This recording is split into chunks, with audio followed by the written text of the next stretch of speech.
Hey guys, welcome back to AKRX channel, and as it is in the traditions of this channel, now we're going to do a bonus content, which is a creature review, but this time around it's featuring Joshua Ballze. Sorry, I almost got your name wrong again. I told you the butchering is gonna happen at some point, so it was happening, all right? It was gonna happen. Anyway. So, this is actually a review from one of my subscribers, unfortunately whose name escapes me because, like I said on this channel, I am absolutely terrible with names. So, you know who you are. I apologize for not remembering your name on the channel, but this is dedicated to you, my loyal dear subscriber, because you've been waiting for this one for too long, and I've specifically waited for Josh, the guy who dug up mammoths, to come in here and help me with this creature review. So let's get into it.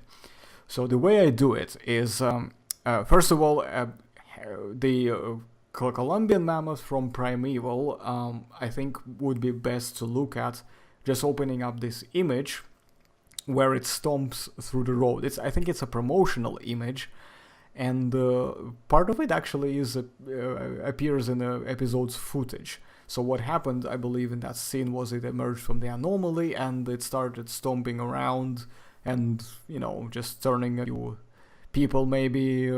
I can't remember humans, but I remember that some cars may have probably almost got turned into pancakes, but whatever. So the next, my main point is to start off with, first of all, Columbian Mammoth. What exactly do we have? Because at first I start with the name, you see. So what is behind the name of the Columbian Mammoth, Josh? What do you think? Well, I mean, you can kind of, like, for any layman or, you know, someone just getting into paleontology, you're often impressed that they even know that there are two mammoth species. There's more mammoth species, but the fact that they know two mammoth species is already impressive, because if I go outside and I ask someone, hey, what do you think about a mammoth? They wouldn't even recognize the mammoth that lived here in California, which is the Columbian mammoth species. They would just point to a woolly mammoth and be like, that's the mammoth. And, you know, that's the extent of most people's knowledge with mammoths in general. So, yeah, I mean, the fact that Primeval even knew there was a Columbian mammoth is fairly impressive in itself, just because it is an animal that did not get a lot of exposure outside of, you know, the paleontological circles, or if you were to visit the La Brea tar pits, they're actually very adamant in telling you, listen, here is our animatronic woolly mammoth, and here's the giant Columbian mammoth, and they are two very different species. Yeah. So the next point, so now that we have figured out what's in the name, we can also look at the next thing.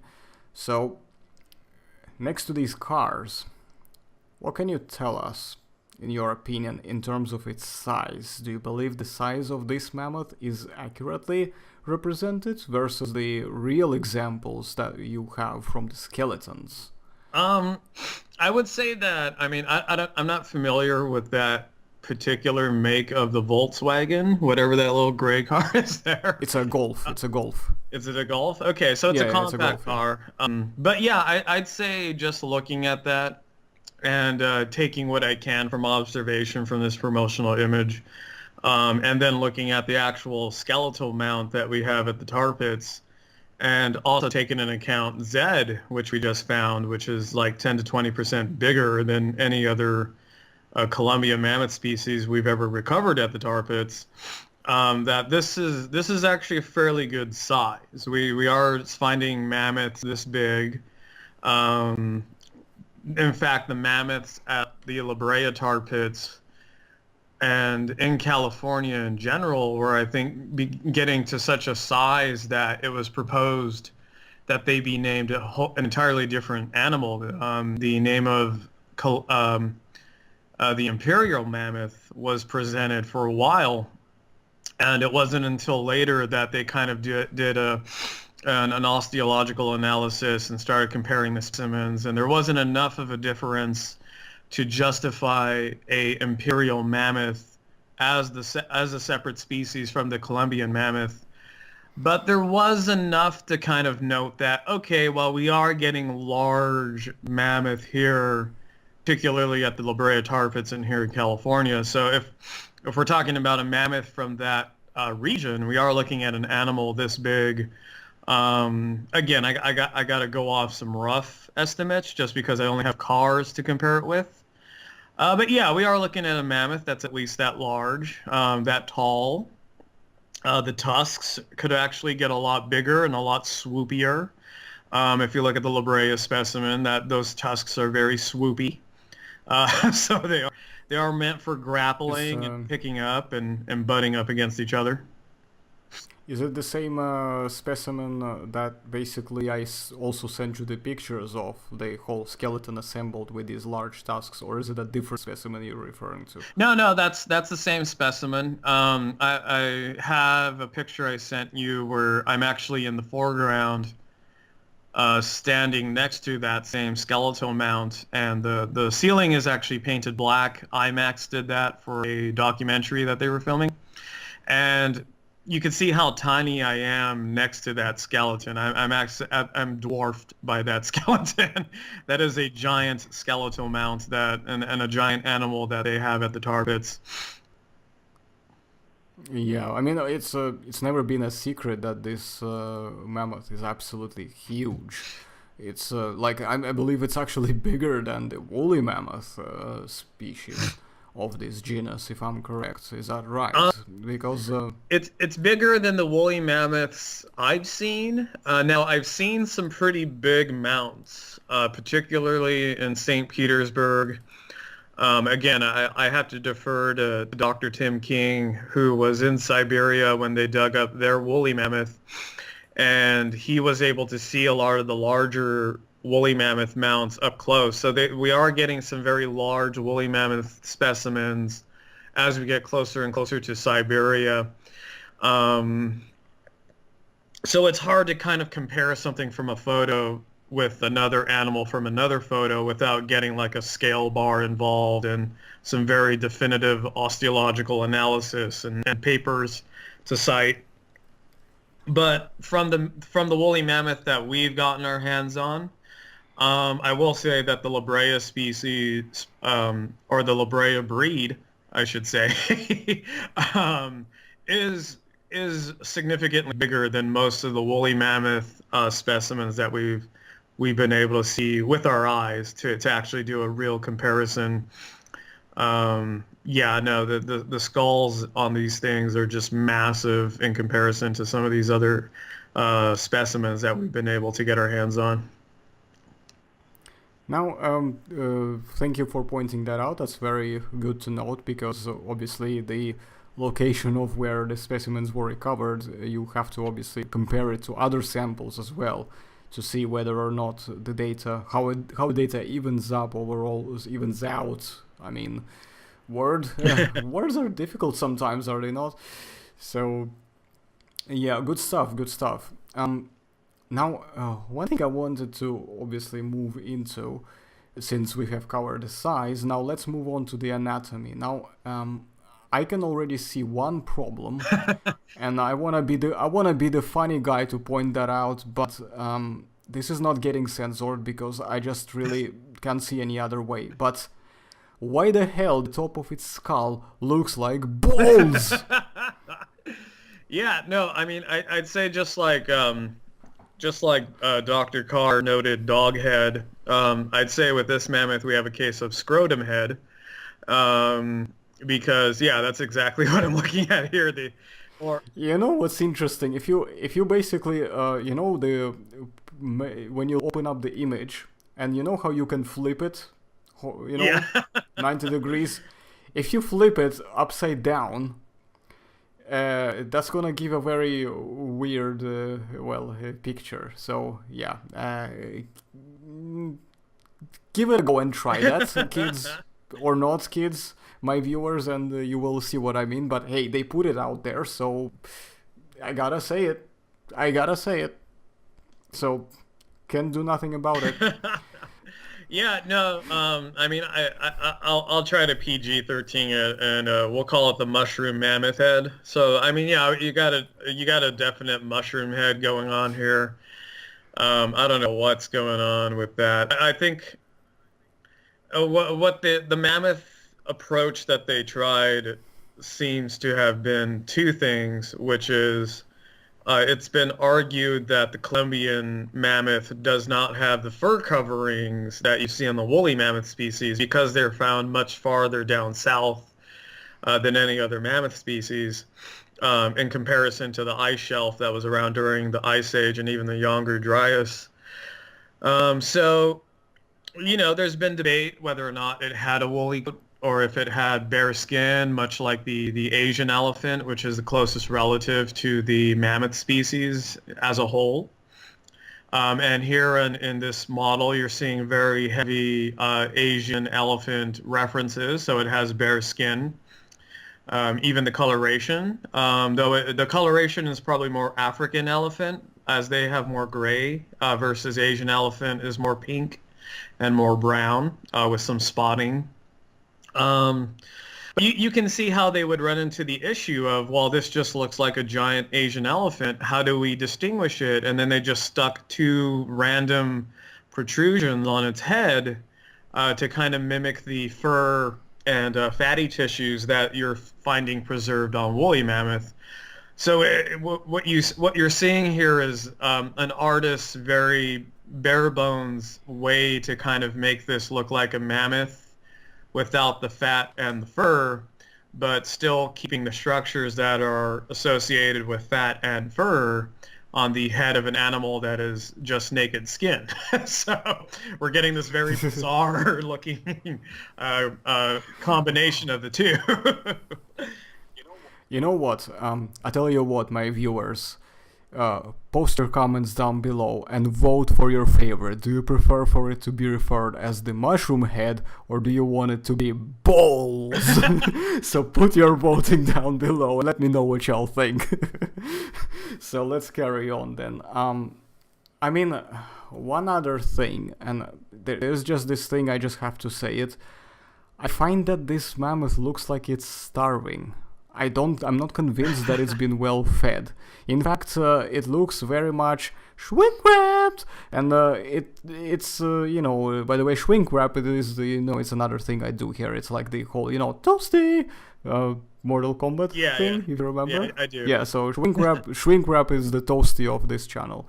So yeah, on a serious note though, I think it's partially why we get the mushroom head in the first place is because there's absolutely no presence of fat in there. This is a perfect space where I think you would be able to layer and put aside a lot of fat to kind of go through I don't know, like winter, if there was even such strong winter in that period in that place. But still, it kind of, if there is a big animal that eats a lot of food, would that not be kind of more, logical to consider at least putting a bit more fat in those areas rather than have it completely skin and bones? Yeah, I think part of the illusion that we're seeing is we're seeing two things. We're seeing a very shrink-wrapped head because those two, just protrusions on the top of the head, they're very much just skin on what looks like a very bony process. And if you were to take the skull out of this animal, I think you get a very interesting looking skull that just looks like an alien mammoth. But then you're also fighting what I don't, if I were to take my hand and cover the top half of that head, then I'm not seeing a shrink-wrapped or a starving mammoth more than I am seeing a very lanky athletic mammoth, because people think elephants and they think heavy, a lot of fat, very big boned, very, very bulbous. But the Columbian mammoth species was a very leggy species. If you look at the skeleton a lot of it is just leg. In fact, I'm going to click on the skeleton real fast, and you can see like a little more than 50% of its height is just legs. And it's all just leg. It's a very leggy animal. So you click back onto the primeval mammoth, and you see a lot of that being interpreted here. We're seeing a lot of leg, which is what we would be seeing on a Columbian mammoth. It's just, I don't think that our eyes are used to seeing a mammoth that's this athletic and this tall. You could probably throw a little bit more meat on it, but I wouldn't say it's starving. I'd say you throw 10% more body fat on it, artistically, and you'll probably start getting a very healthy mammoth species if we're looking at this model, which is the no fur model of the Columbian mammoth species. We are looking at some very good proportions. I think what is throwing us off is just that horrible head. Yeah, definitely. It's just to highlight the importance of why it's important to get the head and the skull correct, because your face basically tells us more than your biceps or triceps or whatever seps does. Your whatever seps, your forehead seps in this case. Yeah. Yeah, no, I'd say what they're doing is they're trying to, in woolly mammoths, you have a very distinct structure on the frontal and parietal process of the cranium of the skull. And a lot of that is soft tissue and fat. Again, we're talking about an animal that would dwell in Ice Age Siberia. So it was very much an animal of the ice, just like polar bears are animals of the ice. So you're going to get certain fatty tissue stored in certain areas. The thing is, with the Columbian species, you're not getting those same processes. It actually has a head that's more similar to the Asian elephant, but you're not getting any of those bulbous protrusions that you're seeing with the woolly mammoth species. If you want to throw up, I did a front view of the Columbian mammoth of Jimmy that we dug up for Foothill, and that skull process is roughly what you're going to be seeing for a Columbian mammoth. But even with my drawings, you can see that the legs are very long.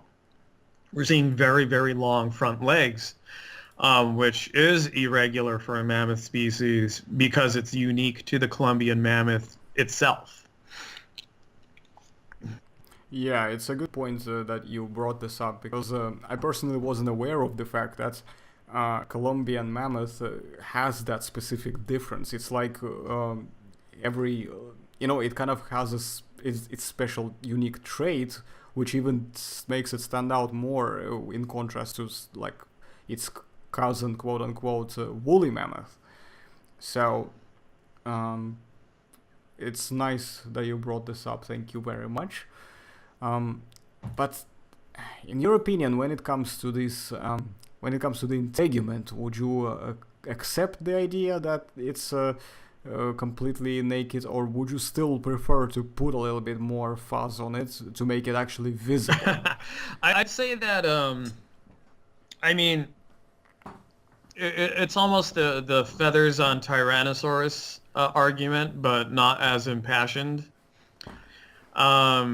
Because we do have a data set here where the Asian elephants are showing a lot more fur versus their cousins, which live in the Serengeti, the African elephant. And a lot of that has to do with the climate and the particular environment that they are adapted to. So we're looking at the Columbian species, and we're looking at an animal that is just here in California for La Brea. We're looking at an environment that would be similar to the shore of Santa Barbara. So you would get a very hot, not desert hot or Serengeti hot, but very warm springs and summers. And then you would also be getting at the same time very cold and very windy winters. So we're thinking that there might be a happy medium in terms of the Columbian species, that we would get an animal that would have fur over the extremities during the spring, but maybe a more winter coat would start taking effect as winter itself started creeping up on the environment. And mind you, we're finding Columbian mammoth species as far as up north here in North America as Washington. And Washington is a very cold place just as it is right now. And it's very wet and it's very warming versus when you had the Ice Age glacier coming down. It would be way more colder than it would be down here in sunny Santa Barbara, you know. So Yeah. there's certain things that we got to take in terms of climate into effect. Maybe, um, by the way, shout out to Meredith Riven, who's currently working on the mammoth that's up in Washington for the Burke. But Is it the Washington State are you talking about, or you were talking about Washington Washington D.C.? I State, just want to make yeah, sure. yeah, Washington we're talking State, about yeah. Washington State. And yeah, I mean, me and her talked about our mammoth experiences, and we're kind of at this tug of war with, even at La Brea. If you visit the La Brea tar pits, you'll find drawings of a Columbian mammoth with no fur. It's completely absent any kind of fur. And then you find drawings of the Columbian mammoth, but done by Mark Howlett, who is a very world-renowned known paleo artist, did drawings for a lot of museums, and his Columbian mammoths have fur. And so it's kind of at that point where it's like it can be one, it can be the other. It could even be both if we're looking at an animal that did have a seasonal coat. And it just shed its fur during the summer, and then it just grew the fur back during the winter. So with my Columbian mammoth reconstructions, I like to do the maned mammoth, as I like to call it. So you have fur on the skull, you have fur along the shoulders, you have fur along the chest to keep the lungs and the heart warm, and the extremities, maybe a little fur going down the belly. But if we're looking at the primeval mammoth, what kind of mammoth this would be, it would be probably a summer Columbian mammoth, which is a mammoth that had shed all of its fur. It's roaming around a much sunnier environment than an animal that would be up north, like toward Washington, because it can afford to lose its fur. Being if you have a very hot summer, fur starts becoming a hindrance for an animal that's already fighting what would be gigantothermy, because it's so big. So just the act of moving is conducting a lot of heat. So to keep from overheating, you're going to start adapting the notion of shedding. So the primeval species that we're seeing here is probably more of a summer mammoth that had shed its fur. But not to say that's the end all argument. We don't know. We've yet to find a mummified Columbian mammoth species that's kind of telling us, did it have fur or didn't it have fur? It's kind of one of those things that if you were to take the primeval naked mammoth and put it side by side with a furry Columbian mammoth, either of them could be right. Really, it's the toss of a coin. So, do you think there's a chance that maybe they had scales?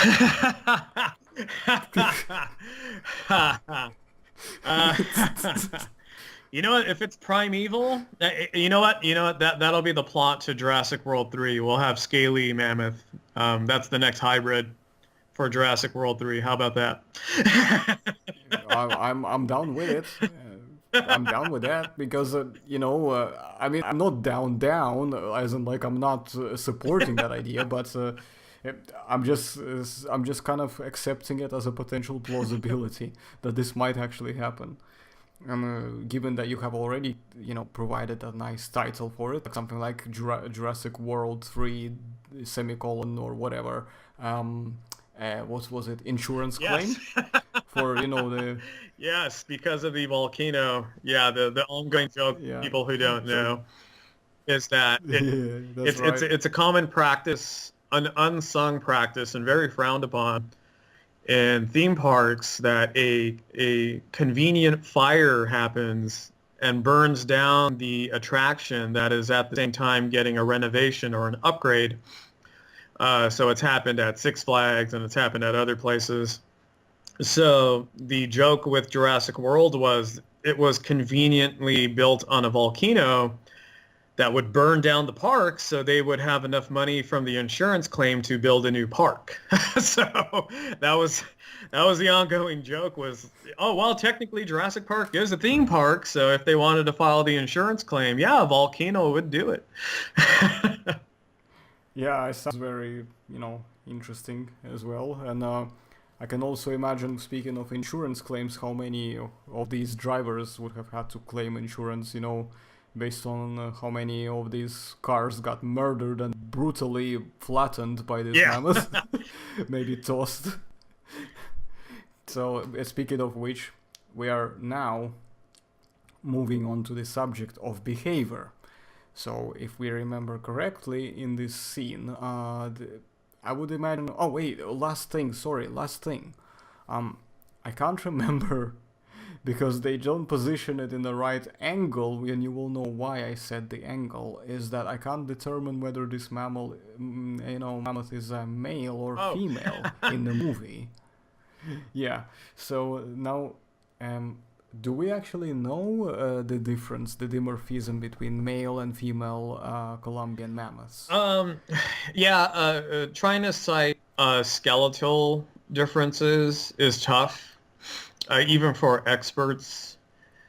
Just because there's subtleties, but at the same time, the same subtleties are found in other genders. So it's tough. It's tougher to sex a mammoth just from the skeletal data. Also because a lot of these fossils are just in such bad shape most of the time.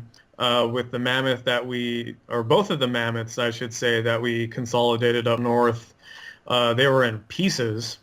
So it was literally just fractured pieces. I think you have a diagram of how just the foothill mammoth was laid out in situ in the matrix. And you can see like there's a leg one way, there's a spine another way, there's ribs going another way. And then completely separate on the other side of the world, there's a tusk. There's a random piece of jaw up where the tail is. So, I mean, this is sadly the more common factor with mammoths, even at the tar pits, because these animals are just being buried at the same time. You get a sense of geological compression. So you start getting like bison horns boring holes into the other bones of other animals just because from the sheer weight of all the bones sitting on each other for so long. So that also accounts for a sense of like, warping that happens geologically. Fossils are known to warp just from geology and geological processes. If you look at Sue's skull, her skull is very flat and very turned at certain areas. And that's just from geology. That has nothing to do with the skull. Sue's head was not that deformed. That just so happens to do with the pressure from the geology. So there's a lot of different factors when it comes to trying to sex a mammoth. For the primeval specimen, though, I mean, honestly, because it's naked and you don't have fur, it becomes a simple task of just checking the plumbing. Because there's nothing really hiding it. It's out there for the world to see. I mean, I would actually argue to say, do the Malcolm, point as well, look under its skirt, but it is not even wearing a skirt, so there we go. Just sneak behind it and hope it's not gonna try to murder you with a donkey kick or something, and there we go. I will say that from this picture, and this is an educated guess, and I'll go into why. I want to lean towards male. And it's not so much because we're not seeing the main parts of the plumbing because the back legs are kind of crossed in front of each other. But we are not seeing what would be more convenient for a female mammoth, being Tim King when he was digging up the mammoth in Siberia for National Geographic. There was this moment where everybody was debating about one of these mammoths. Was it a boy? Was it a girl? They were looking at tusk size. They were looking at bones. They were looking at fatty tissue. And it came down to a eureka moment where let's just get the endoscope, which is this little camera on a probe, and put it into a key area of the mammoth. And it actually had nursing nipples there. So you actively knew it was a female because it had the udders and the nipples needed for a young mammoth to nurse and grow healthy. So I'd say if we're looking at an animal with the lack of any kind of udder or type of process on the underside of the animal, which are evident in elephants, we can safely say this is a male versus not a female Columbian mammoth. But that's an educated Yeah. guess. But at the same time, you know, you got to take it for what it is because we're talking about a show that's about time travel. And also, it seems that all of their creatures, they always, regardless of their size and general potential nature of the creature in real life that you would expect, they all try to murder Yeah. humans.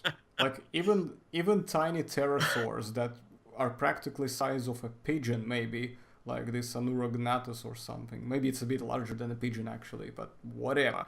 My point is that the whole pack of them are acting exactly like the Jurassic Park: The Lost World compies. They still try to murder you if they have a chance. And this mammoth was also not taking any prisoners. I mean, if I'm pretty sure it would have murdered quite a few humans if it went around. One of my reasons to suggest it was a male is because of how aggressively it was acting as well. Because male animals of these, animal groups, they seem to always, be more aggressive and intolerant towards, the presence of foreign species in particular. Yeah, it's interesting to note. I mean, both elephant species, Asian and African elephants, can be dangerous. We have instances of Asian elephants that are under abuse because of circus performances, and they just have enough, and they just go on a rampage.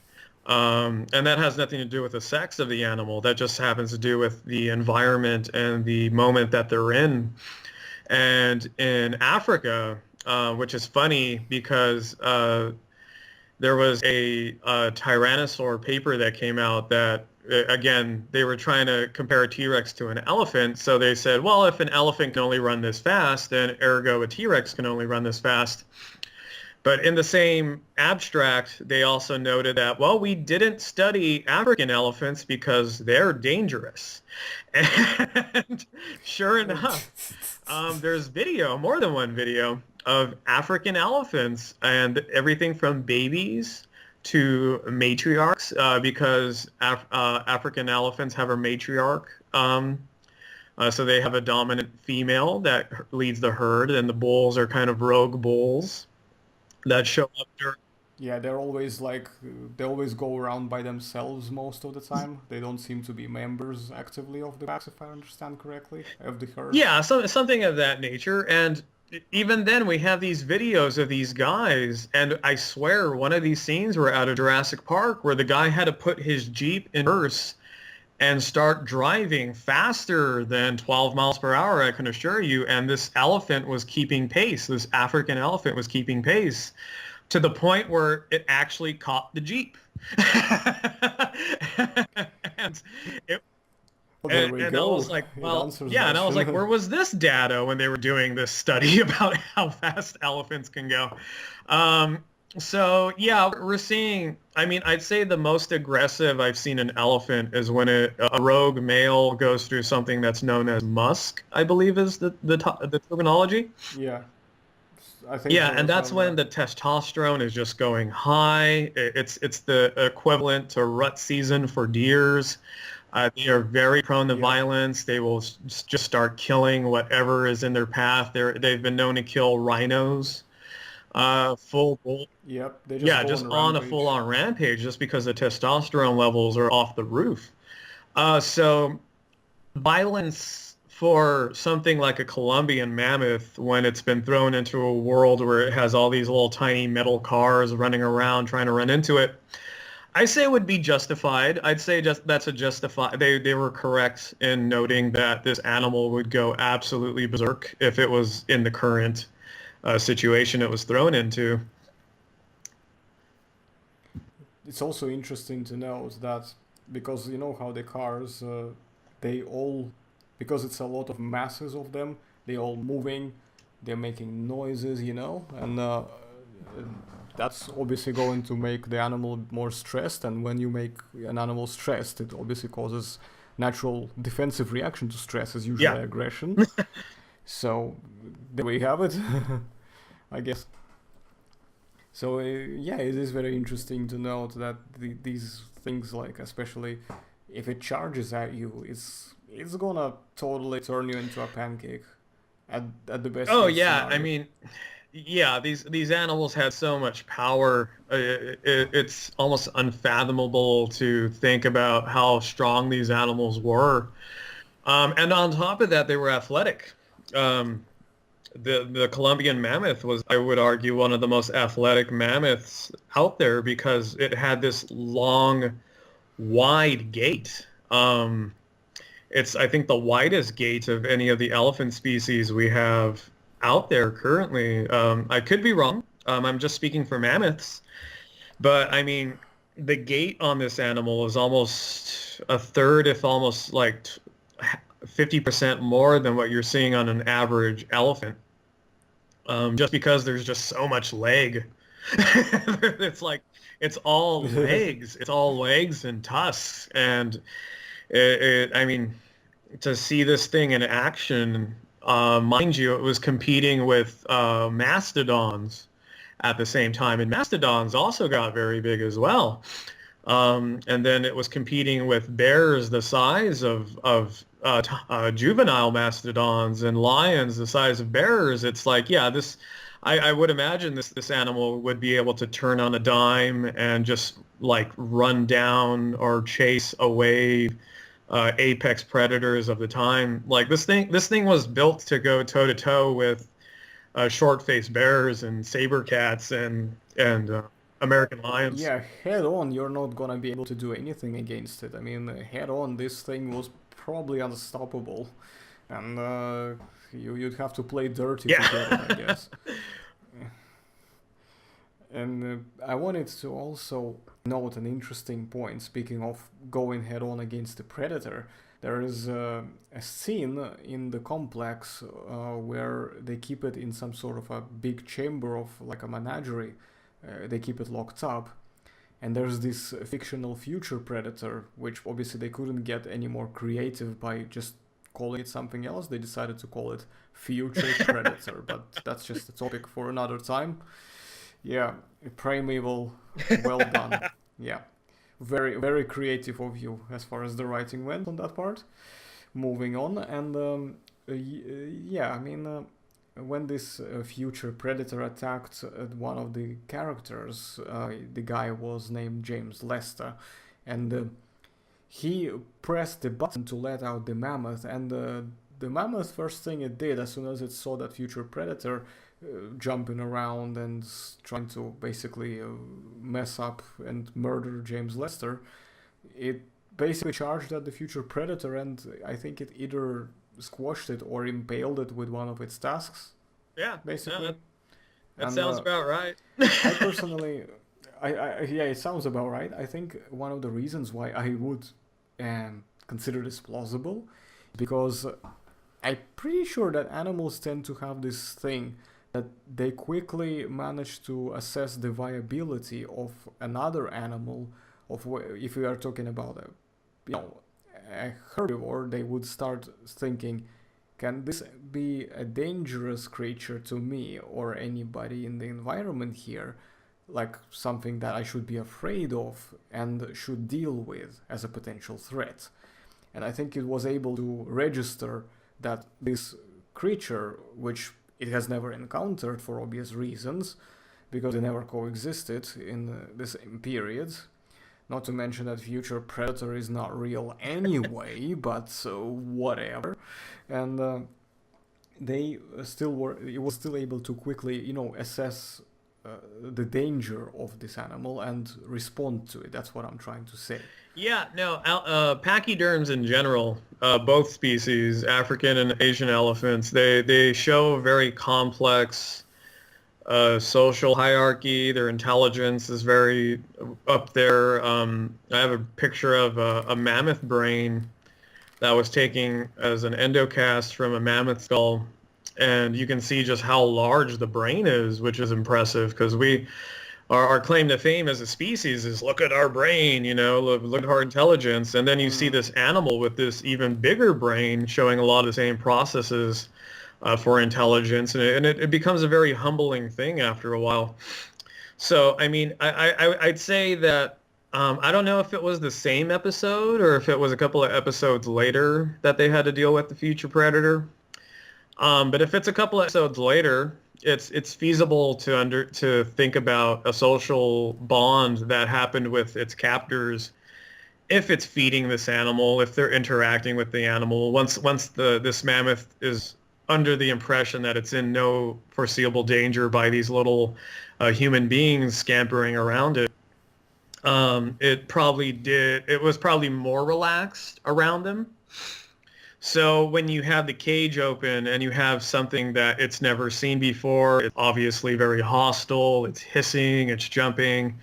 Yeah, no, it's perfectly feasible to understand that this animal would make an intellectual decision between something it now knows is not its predator, which are the people, and something that it's never seen before, which is acting a lot like a predator, which is the future predator. I do wish it had a better name too. Um, and it just kind of makes that choice. It makes an intellectual choice of, okay, well, I have two things here. One of them is dangerous. One of these people feed me every day. Odds are pretty good the person that feeds me is not the one that's dangerous. So let's go for the thing with the sharp teeth and the jumping around and all this stuff. And it made an intellectual decision. So yeah, I'd say that would be consistent with behavioral science, what we're seeing from behavioral science for pachyderms and some of these elephants that even form bonds with human beings that they've known for their lifetime or just a long period of time. Yeah, I found that point quite fascinating. I mean, I tend to be, as you know, very critical of TV shows and just general media portrayal of animals in general overall, and especially the whole point that I'm frequently thinking that they embellish them a bit too much. But I don't think this was overly embellished. I actually was quite pleased, especially later when I started analyzing how interesting it was that they made it that kind of animal that it managed to assess the situation, and it quickly realized that this thing again that should have a proper name was was basically just literally jumping around there making lots of noise, quite annoying type of noise I must add as well, and it was swinging its claws around trying to murder this poor guy who I think was feeding it in between the times, because the pen for the mammoth was, I think, in the same place where he frequently hung out, Uh, this dude. So I think it's plausible. I mean, of course, I don't like to make any assumptions based on no on-screen evidence of this happening. So I'm going to take this educated guess that he probably did occasionally like to visit the mammoth enclosure and just kind of be like, "Hey, what's up? Let me look at you again." yeah. And the more times he did it, this could have caused a bond to make the mammoth, not see him as a threat. And also, there were two other characters. If you remember, there was the blonde girl from the band called S Club 7. Her name is Hannah Spirit, and her character name was Abby in the show. The Okay, yeah, short-haired yeah. blonde girl. And also this character Connor, brilliantly played by Andrew Lee Potts, who I absolutely think is such an underrated British actor who should really get more time on screen, in my opinion. But yeah, I think those two would have definitely been fairly close when it comes to interacting with animals, because Abby, I think she used to Yeah, work yeah. in a zoo I do or remember that. something like that. And Connor is just basically being a paleo geek. He probably would not waste a single minute of opportunity to not spend time with something as amazing as the big mammoth like Yeah, that. no, I'd So say half of you can their study see, was trying to figure out what was wrong with its head.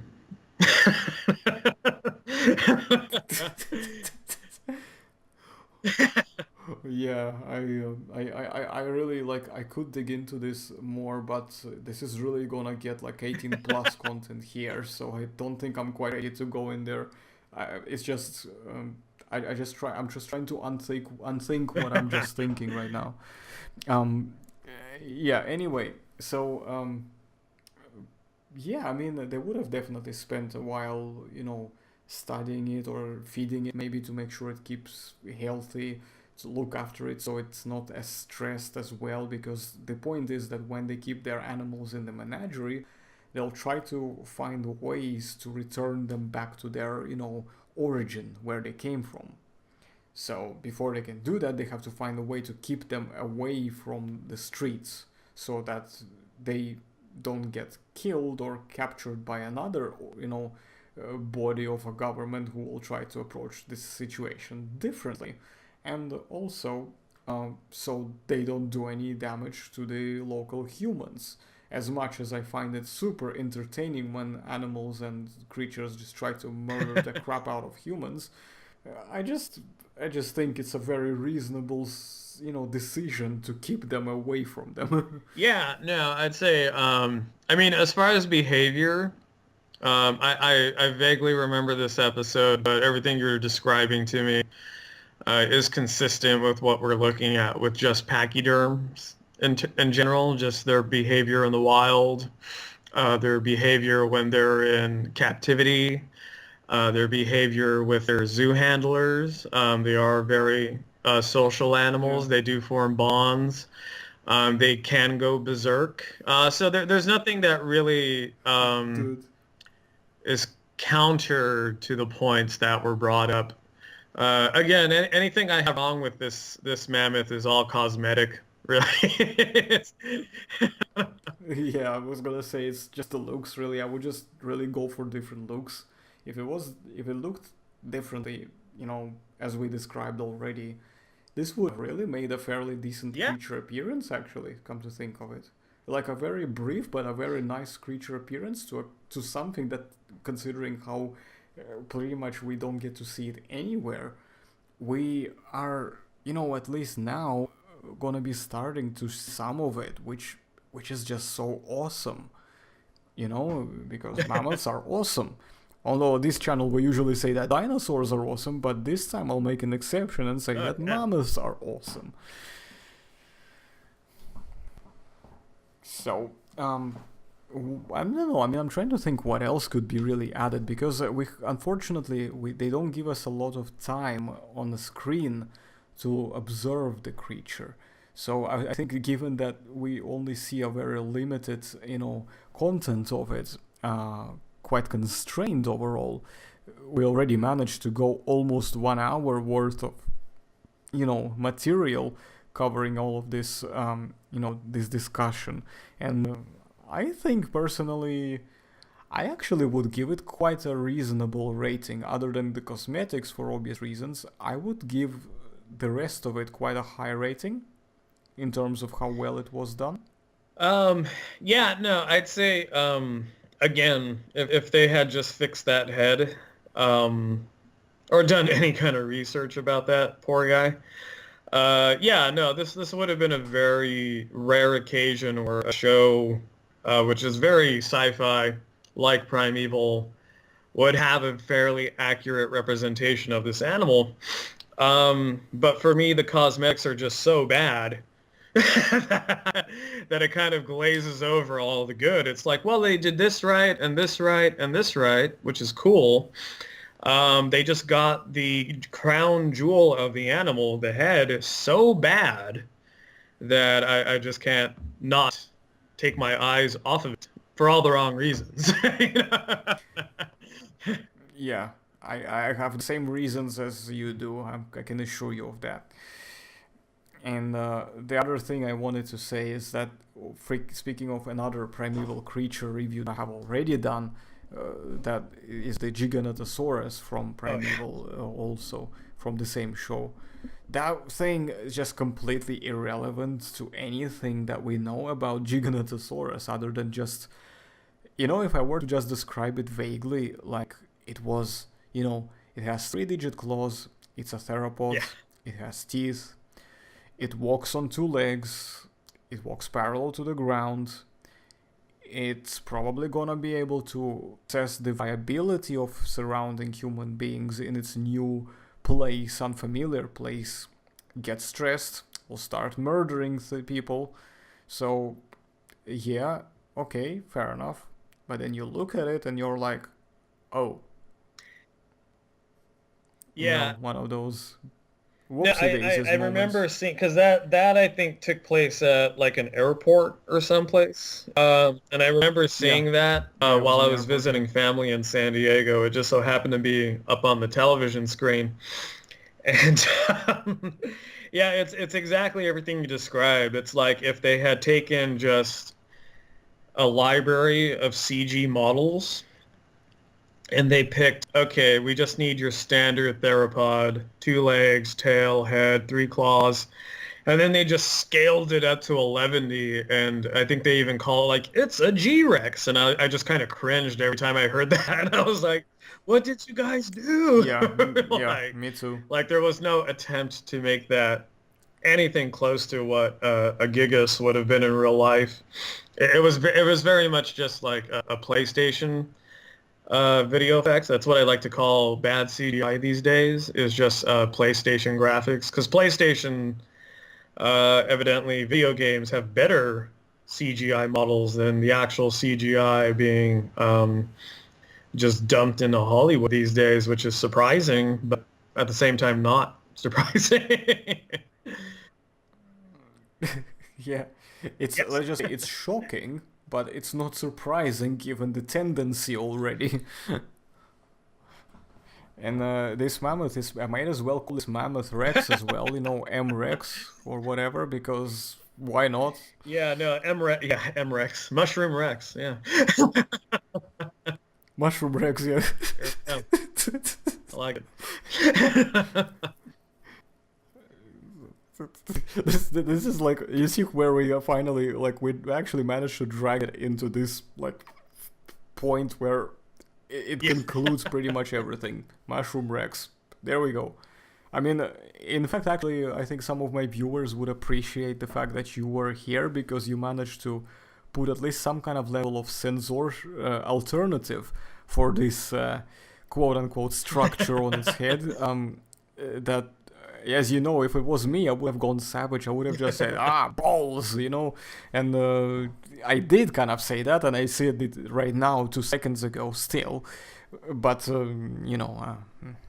you kind of managed to kind of add a little bit more balance to that point and introduce something that I also think is quite interesting, which, a mushroom cap, fair enough, okay. Yeah, no, the mushroom mammoth. Yeah, I'm not a fan. I can understand why they did it, which is they wanted to distinguish it away from the woolly mammoth. But when you take the fur off of a woolly mammoth, except for a certain details, you're looking at just a naked pachyderm, which elephants are naked pachyderms for the most part. So you could tell where they kind of ran into this kind of uh-oh moment where they looked at what I'm sure was a perfectly great model at first, and they just kind of said, oh, well, this just looks like a giant elephant. How do we make it look like a mammoth? And they just chose the worst way to do that by sticking the Mickey Mouse ears on top of its head and just kind of like the just 2 circles just right there. And now we have the mushroom mammoth. So, I mean, it's tough. It's tough. Again, I tell people don't look for scientific accuracy in Hollywood because it's not their job. And that was very much the case here. You could tell somebody was kind of like, nope, my job is not scientific accuracy. It's kind of making this cool new animal. And that's what they did. That's all. Well, we can be certain that this animal's got big balls because, by the way, it was acting, and it's also evident by Yeah. how it's wearing them. So, Yep, right there for the world to see. Yeah, exactly. Like it's this guy just this guy just savage, man. That he don't give a damn. He just doesn't give a damn, man. I mean, I'm just trying to be censored and avoid swearing for the next like hour. So difficult for me to do, but like this guy just don't give a crap, basically. Now, yeah, I mean, I'm And sensitive to our younger demographic. But yeah, I can see how this could make someone kind of want to rage quit and just start swearing like a sailor after a while.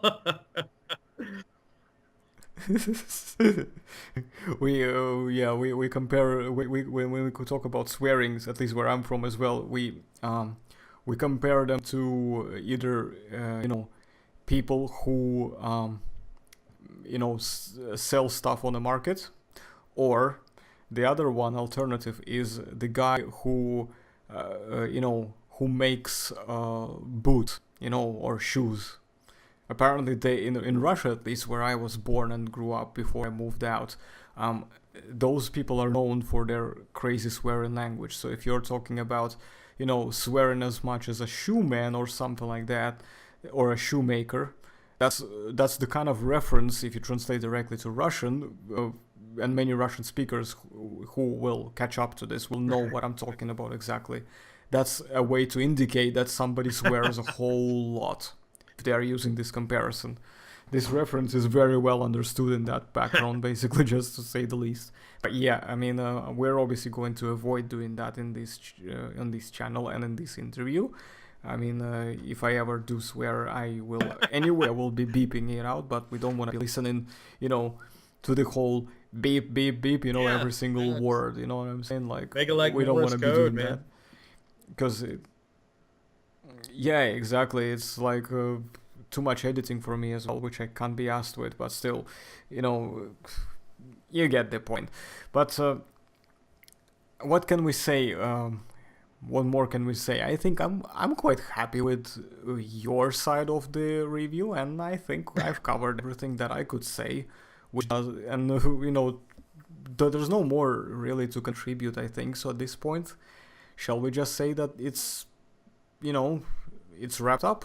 We've got our creature review finished for the Columbian Mammoth from Primeval. Do you agree, or do you have something to add to what we said?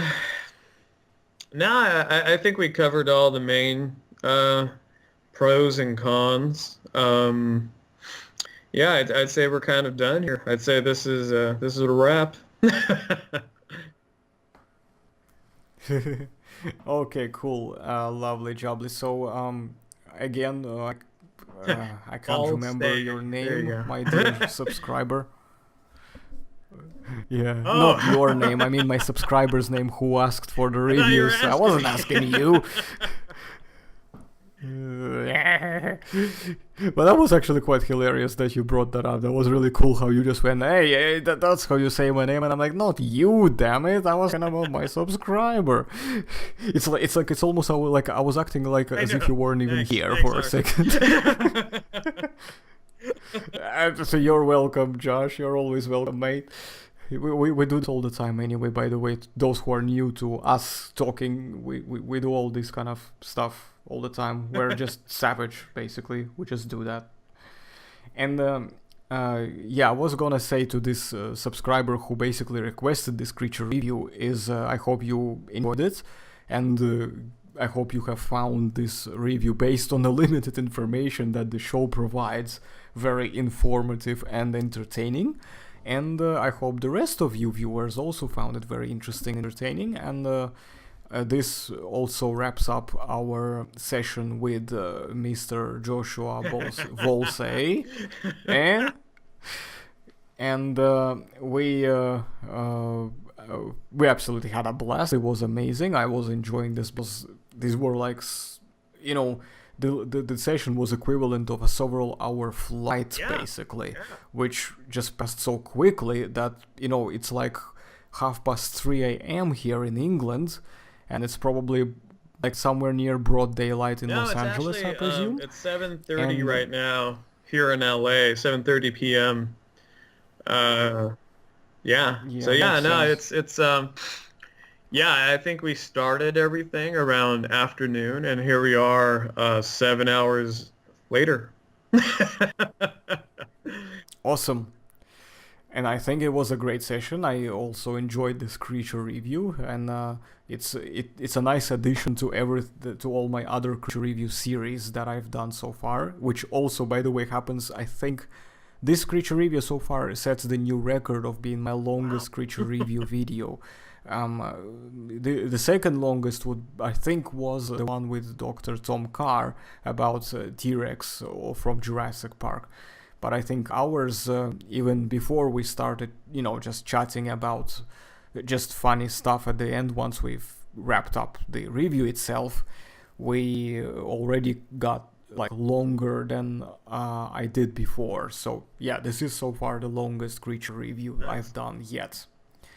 So thanks very much everyone for watching. I hope you enjoyed this. If you want Josh to come back to this channel again in the future, please spam this, thumbs up and share the crap out of this video. And also, Josh, would you like any last words before you go to say to my viewers? No, I mean it's been great. It's been a great review. It's an honor to follow someone as prominent as Dr. Carr. I was not expecting that. So I kind of had to try to bring my A game. And I think we succeeded. I think we got some very good insights in paleo, and this creature review was fun. It's always fun to talk about mammoth. And yeah, no, I'm glad that we actually had a chance to talk, because this is the first time we're talking in real time, person to person. So it was great talking to you. And I know I surpassed your expectations, as you told me off camera, so that's good. So yeah, no, it was great being a part of this series. I look forward to more of our collective work on paleontology in Paleo World and other places. And yeah, I mean, I look forward to the next time where I think what we have scheduled next is maybe our debate. So whenever that can go underway, I'm sure we'll have a lot of fun with that too. Oh yeah, definitely. One of the obviously in between, as promised, I will have to find when will our also good friend and member of the crew, Tracy Lee Ford, when he will come make an appearance, because we'll have a lot of really interesting subjects to discuss with him on the channel. And in between as well, we will definitely try to see if we can get Jeffrey by himself first. And then, once obviously my viewers and audience get introduced to Jeffrey, our educational curator, and our PhD in English, who is basically the guy, the brains behind, the whole rhetorics and formulating, the texts and statements writing and all of that stuff, basically. Once we get through with him, then we can get you both over here and discuss Spinosaurus, which is something that many of my viewers would absolutely enjoy to every last bit. Yeah, no, definitely. Hopefully by then too, we'll get some more fossils. That's the biggest issue right now, is just fossils. So yeah, hopefully time will be on our side. Yeah, man, this was great. I look forward to doing it again. I hope people enjoyed it. And yeah, let's look forward to doing the next one. Awesome stuff. So it's been AK Rex, it's been Joshua Ballze, and we have been absolutely having a blast, as you can tell. We look forward to hearing what you guys thought of this session, this multi-part session. I am personally looking forward to you, my subscriber, who requested this creature review, to give me feedback on whether you enjoyed it or not. And I also want to thank you all for watching. And if you are new to the channel, please hit and absolutely smash this subscribe and thumbs up buttons and share. And don't forget to support my Patreon campaign, because every little helps. Now, with that in mind, I shall see you guys later in my other videos, and we'll look forward for Josh to coming back, and just have a lovely jubbly time, because Christmas Merry soon. Christmas! So Merry Christmas, everyone. Ow! Yay! Ow! Ow!